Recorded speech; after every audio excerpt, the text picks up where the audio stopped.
आप सुन रहे हो इंस्टा एम्पायर एपिसोड 1010।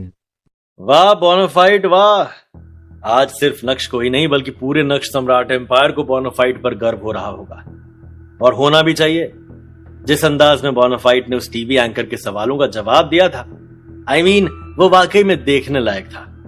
अपने ह्यूमर का इस्तेमाल करते हुए बोनाफाइड ने उस पूरे शो को एंटरटेनमेंट में बदल दिया था। मन कर रहा था कि बीडीटीवी बार बार उस शो को चलाए, लेकिन यह हमारा ओपिनियन था। बीडीटीवी तो शायद उस शो को हमेशा हमेशा के लिए भुलाना चाहता था। खैर, बोनाफाइड ने उस टीवी एंकर की बोलती बंद कर दी थी, और मिस मोदी के पास अब और कोई सवाल भी नहीं था। मिस मोदी से लेकर बीडीटीवी की बैकएंड टीम तक किसी को समझ नहीं आ रहा था कि अब क्या करे। तो वहीं दूसरी तरफ बोनाफाइड ने जनता का अभिवादन किया और मुस्कुराते हुए स्टूडियो से चला गया। चूंकि बीडीटीवी के पास नक्श के खिलाफ दिखाने के लिए कोई सबूत नहीं था, इसलिए मजबूरी में उन्हें अपना कंटेंट बदलना पड़ा, और उनकी देखा देखी बाकी न्यूज चैनल्स ने भी उस मैटर पर चुप्पी साध ली थी। फाइनली नक्श ने न्यूज चैनल्स का भोंकू बंद करवा दिया था। नक्श और उसकी टीम भी बोनाफाइड का परफॉर्मेंस देखकर बहुत खुश थी। नक्श ने बोनाफाइड की काबिलियत को बहुत पहले ही पहचान लिया था, जब बोनाफाइड ने अशोका सम्राट एम्पायर से लड़ाई करके एक नया एम्पायर फॉर्म करने की घोषणा की थी, और आज नक्श उसी काबिलियत का फायदा उठा रहा था। वैसे न्यूज चैनल्स का भूपू तो बंद हो गया था, लेकिन वो मर्डरर यानी मैम्बो अंकल अभी भी पुलिस की गिरफ्त से बाहर था। खैर, नक्श को इससे क्या मतलब है? वो जो चाहता था उसे मिल गया था, तो अब बाकी की दुनियादारी से उसे क्या लेना देना? अपना काम बनता, बाहर में जाए जनता। कुछ इसी अंदाज में मुस्कुराते हुए नक्श अपने कमरे से बाहर निकला और उसके कदम सीधा डाइनिंग रूम की तरफ बढ़ने लगे। चूंकि नक्श ये बैटल जीत चुका था, इसलिए अब वो खुशी खुशी दबा कर खाना खा सकता था। हालांकि जैसे ही नक्श की डाइनिंग रूम में एंट्री हुई, वैसे ही ऋषभ ने नक्श को पकड़ लिया। पापा पापा, मुझे बाहर घूमने जाना है। अच्छा, कहां घूमने जाना है? चूंकि नक्श का मूड बहुत अच्छा था, इसलिए वो भी ऋषभ की बात में बराबर की दिलचस्पी ले रहा था। Essel world, Statue of Liberty, Eiffel Tower, Giza pyramid, Big Ben, Gardens by the Bay, Universal Studio. अभी ऋषभ की लिस्ट खत्म भी नहीं हुई थी कि तुरंत ही नक्श ने उसे बीच में ही टोकते हुए कहा, बस बस, पूरी जीके की किताब खोलोगे क्या? लगता है तुम्हारी मैडम तुम्हें अच्छे से पढ़ा रही है। Very good, keep it up. नक्श ने ऋषभ की तारीफ तो कर दी थी, लेकिन नक्श ने ऋषभ को उन प्लेसेस पर घुमाने का कोई कॉन्फर्मेशन नहीं दिया था, और यह देखकर तुरंत ही ऋषभ चिढ़ गया। पापा, दिस इज नॉट फेयर। सबके पेरेंट्स अपने बच्चों को घुमाने लेकर जाते हैं, लेकिन आप और मम्मा मुझे आज तक कहीं नहीं लेकर गए। नानी ने भी मुझसे झूठा वादा किया था। मुंह फुलाते हुए ऋषभ ने कहा, अरे अभी 1 महीने पहले ही तो हम सब सूरत घूमने गए थे, भूल गए तुम? ताज्जुब करते हुए नक्श ने कहा।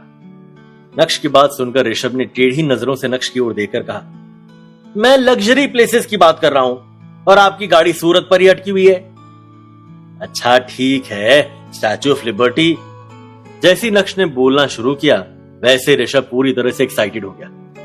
वाओ, थैंक्स पापा, yes yes yes, statue of liberty. रुक जाओ यार, इतना एक्साइटेड मत हो, पहले मेरी पूरी बात तो सुन लो। स्टैचू ऑफ लिबर्टी तो नहीं घुमा सकता, लेकिन हाँ, एक दिन हम स्टैचू ऑफ यूनिटी देखने जरूर जाएंगे। धीमी मुस्कान के साथ नक्श ने ऋषभ के सारे अरमानों पर पानी फेर दिया था। व्हाट इज दिस यार, मजाक की भी एक हद होती है। एकदम हारे हुए इंसान की तरह ऋषभ ने कहा, और नक्श जोर जोर से हंसने लगा। अच्छा ठीक है, उदास मत हो, एक बार मेरी ये नई हीलिंग पिल लॉन्च हो जाए, उसके बाद हम एक फॉरेन टूर करेंगे, बस। जैसे ही नक्श के मुंह से ये शब्द बाहर आए, वैसे ही ऋषभ के चेहरे की मुस्कान वापस लौट आई। रियली? चौंकते हुए ऋषभ ने नक्श से पूछा। हाँ बिल्कुल, क्यों, तुम्हें तुम्हारे पापा पर कोई शक है? मुस्कुराते हुए नक्श ने कहा, और ठीक उसी समय अनिका की फ्रेम में एंट्री हुई। ऋषभ को अपने पापा पर कोई शक हो ना हो, लेकिन ऋषभ की मां को उसके पति पर पूरा शक है। मुस्कुराते हुए अनिका ने कहा, ऋषभ, तुम्हारे पापा तुम्हें गोली दे रहे हैं, वो तुम्हें कहीं नहीं ले जाने वाले, और ज्यादा फोर्स करोगे तो तुम्हें सूरत या फिर अहमदाबाद ले जाएंगे, लेकिन उससे आगे तो तुम्हारे पापा की गाड़ी भागती ही नहीं है। एक तरफ जहां नक्श गुस्सैल अंदाज में अनिका को घूर रहा था, तो वहीं दूसरी तरफ ऋषभ भी शक भरी नजरों से नक्श को ही घूरे जा रहा था। सिचुएशन इतनी कॉम्प्लिकेटेड थी कि फाइनली नक्श को बोलना ही पड़ा अरे बेटा ऐसा नहीं है, तुम्हारी मम्मी की बात मत सुनो। मैंने प्रॉमिस किया है ना, तो मैं उसे जरूर पूरा करूंगा। ठीक उसके बाद नक्श ने अनिका की ओर देखकर धीमी आवाज में कहा, क्या तुम भी यार बच्चे को मैनिपुलेट कर रही हो? मैं मैनिपुलेट कर रही हूं या तुम मैनिपुलेट कर रहे हो? 6 साल से देखती आ रही हूं, बस काम काम काम। तुम्हें जब काम से मुक्ति मिलेगी तभी तो तुम हमें कहीं लेकर जा पाओगे। अभी हीलिंग पिल की लॉन्चिंग होगी तो उसके बाद कोई नया काम आ जाएगा, फिर उसके बाद कोई और काम। बस तुम्हारी लाइफ में काम ही काम है। परिवार की जरूरतों के बारे में तुम सोचते ही नहीं हो। तुम्हें कोई आइडिया भी है कि हम शादी के बाद अब तक हनीमून पर भी नहीं गए हैं? साला बच्चा भी हमने यहीं पैदा किए। हद होती है यार नक्श। लगता है 6 सालों की अपनी घूमने की भड़ास आज अनिका ने ऋषभ की बात सुनकर नक्श पर निकाली थी। यार बच्चे के सामने तुम ये कैसी बातें कर रही हो? Honeymoon and all, like really? धीमी आवाज में फुसफुसाते हुए नक्श ने कहा। हाँ तो ऋषभ अब बड़ा हो रहा है और उसे भी तो पता चलना चाहिए कि इन 6 सालों में जब उसके पापा उसकी मम्मी को ही कहीं लेकर नहीं गए तो अपने बेटे को क्या खाक लेकर जाएंगे? बस तुम झूठ के पुलिंदे बनाते जाओ, लेकिन वो भी समय के साथ ढह जाएंगे।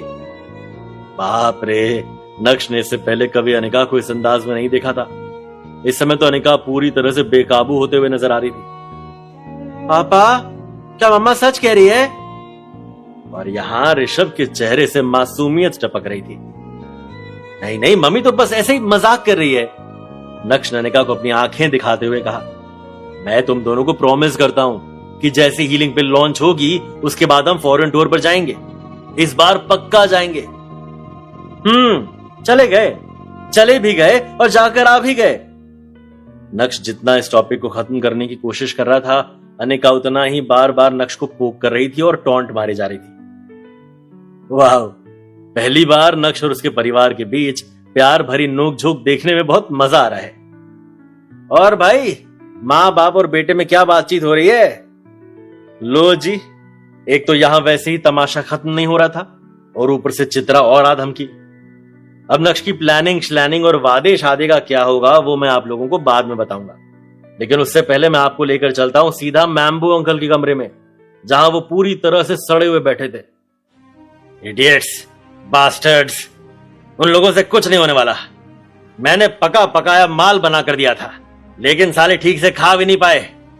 बोला था कि नक्श के पास कुछ जरूरी इंफॉर्मेशन है, अपने सवालों को ठीक से प्रिपेयर करना।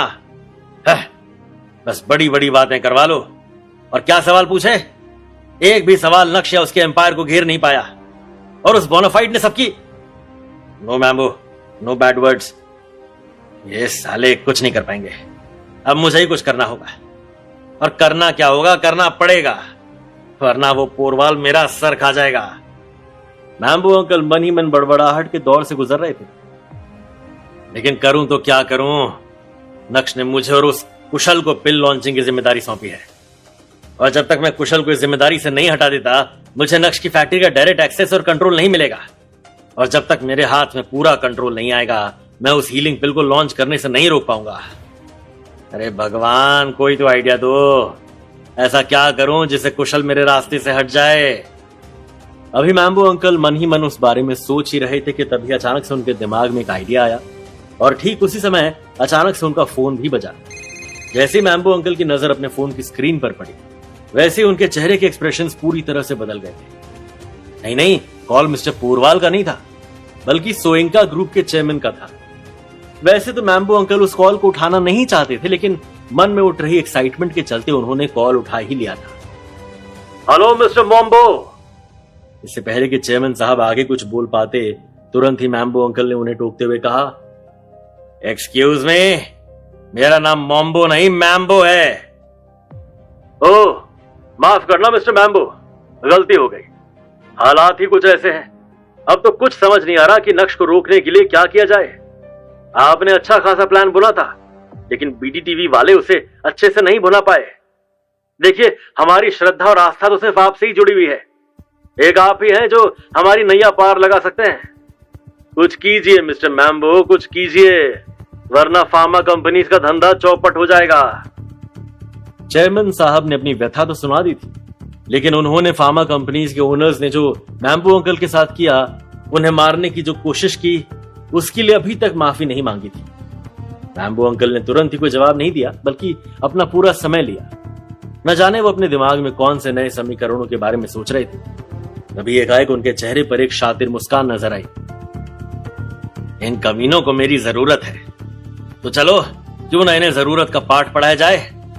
पल में माशा, पल में तोला, साला मुझे समझ क्या रखा है। मन ही मन अपने प्लान को संजोते हुए मैम्बो अंकल ने अपने गले की खराश को ठीक किया और चेयरमैन साहब से कहा, ठीक है, आप सब मुझे ओल्ड चेंबर्स के रूम नंबर 45 में मिलो। मैं 1 घंटे में वहां पहुंच रहा हूं, फिर मिलकर बात करते हैं। बिल्कुल बिल्कुल मिस्टर मैम्बो। जहां चेयरमैन साहब के चेहरे पर उम्मीद की मुस्कान थी, तो वहीं दूसरी तरफ मैम्बो अंकल के चेहरे पर विनिंग स्माइल नजर आई। उन्होंने अपने दिमाग में एक और प्लान सेट कर लिया था और अब बस वो उसी को अंजाम तक पहुंचाना चाहते थे। कॉल कट करने के बाद मैम्बो अंकल ने हॉट शावर लिया और गेट सेट रेडी जेल लगाते हुए एकदम हीरो के माफिक तैयार होकर अपने कमरे से बाहर आए। घड़ी में रात के 10:30 बज गए थे और उन्होंने एक्सपेक्ट नहीं किया था कि नक्श का पूरा परिवार अभी भी डाइनिंग टेबल पर होगा। एम्पायर से बाहर जाने का रास्ता डाइनिंग रूम से होकर ही गुजरता था। मैम्बो अंकल अपनी धुन में चल रहे थे कि तभी अचानक से चित्रा ने उन्हें पीछे से आवाज देते हुए कहा, अरे मैम्बो, इतनी रात को बन ठन कर कहां जा रहे हो? लॉन्ग ड्राइव पर? अचानक से चित्रा की आवाज सुनकर मैम्बो अंकल का गला एकाएक सूख सा गया था। जैसे ही उन्होंने पीछे मुड़कर देखा, वैसे ही वो पूरे शॉक रह गए। नक्श, अनिका, चित्रा, ऋषभ, कुशल, एकलव्य, सानवी और नक्श के कुछ खास एक्सपर्ट्स सब एक साथ बैठे हुए थे और मुस्कुराते हुए उन्हीं को देख रहे थे। तुरंत ही मैम्बो अंकल ने अपने इमोशंस को कंट्रोल किया और एकदम कॉन्फिडेंट होते हुए कहा, इस एम्पायर का कमांडर इन चीफ हूं। अब जिम्मेदारी सौंपी है तो निभानी तो पड़ेगी। मैं रोज रात को इस समय मौके के मुआयने पर निकलता हूं। पहले फैक्ट्री और फिर बाकी अड्डों का एक चक्कर लगाता हूं, जिससे दुश्मन की गतिविधि पर नजर रख सकूं और आने वाले खतरे को पहचान सकूं। भाभी, अगर आपको ये लॉन्ग ड्राइव लगती है तो मैं लॉन्ग ड्राइव पर ही जा रहा हूं। चलिए चलता हूं। इससे पहले कि मैम्बो अंकल अपना रास्ता नापते, तुरंत ही नक्श ने अपना मुंह खोला। मैम्बो अंकल, डिनर तो कर लीजिए। कल भी आपने ठीक से खाना नहीं खाया और आज। इससे पहले कि नक्श अपना सेंटेंस पूरा करता, तुरंत ही मैम्बो अंकल ने उसे टोकते हुए कहा, मैंने तो डिनर शाम को 7 बजे ही कर लिया था। आज मेरा अमावस का व्रत है ना। जैसे मैम्बो अंकल के मुंह से ये शब्द बाहर आए, वैसे ही चित्रा पूरी शॉक्ड रह गई और एकाएक उसके मन में ख्याल आया, ये दुष्ट पापी कब से अमावस का व्रत करने लगा। खैर, अपनी बात कहने के बाद मैम्बो अंकल अपनी मंजिल के लिए रवाना हो गए थे और उनका एंथुजियाज्म देखकर नक्श बहुत प्रभावित था।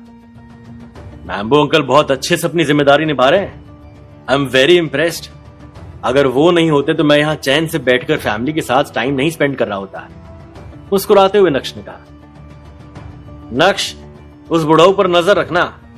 मुझे तो उसका मैम्बो वर्जन 2.0 भी खतरनाक ही लगता है। भले मैम्बो अंकल ने चित्रा के सामने अपनी साफ नीयत का पर्दाफाश कर दिया था, लेकिन उसके बावजूद चित्रा मैम्बो अंकल पर भरोसा नहीं कर पा रही थी। चित्रा की बात सुनकर नक्श एकाएक चमक उठा। हालांकि उसने कहा कुछ नहीं, लेकिन ऋषभ कहां चुप रहने वालों में से था। तुरंत ही उसने अपना मुंह खोला। ओ नानी, नानो इज सो कूल। वो बिल्कुल भी खतरनाक नहीं है, वरना क्या मेरी आंखें उन्हें पहचान नहीं लेती। ओए चुप कर जा, बड़ा बोलता है। नानी की फटकार सुनते ऋषभ गुड बॉय की तरह शांति से बैठ गया था। वहीं दूसरी तरफ ठीक 1 घंटे बाद मैम्बो अंकल ओल्ड चेंबर्स पहुंच गए थे। जैसे वो रूम नंबर 45 में दाखिल हुए, वैसे ही फार्मा कंपनीज के सभी ओनर्स लिटरली उनके सामने झुक गए। भाई, ये अंदाज भी एकदम निराला था। पहले मारने की कोशिश और अब अलग ही लेवल की इज्जत दी जा रही थी। मिस्टर मैम्बो, हमें माफ कर दीजिए, हमने आपको गलत समझा। आप तो हमारे लिए अच्छा कर रहे थे और हमने आपको ही मारने की कोशिश की। हम हाथ जोड़कर आपसे माफी मांगना चाहते हैं। अभी मैम्बो अंकल अपनी चेयर पर विराजमान हुए ही थे कि तभी अचानक से एक फार्मा कंपनी का ओनर उनके पैरों में आकर गिर पड़ा। मिस्टर मैम्बो, हमारे हालात समझने की कोशिश कीजिए। हम बहुत परेशान हैं और चिंतित भी। सही और गलत का फैसला करना भी भूल चुके हैं। माफ करना, हम थोड़ा बहक गए थे। एक और फार्मा कंपनी का बिजनेसमैन मैम्बो अंकल के सामने हाथ जोड़कर खड़ा हो गया था।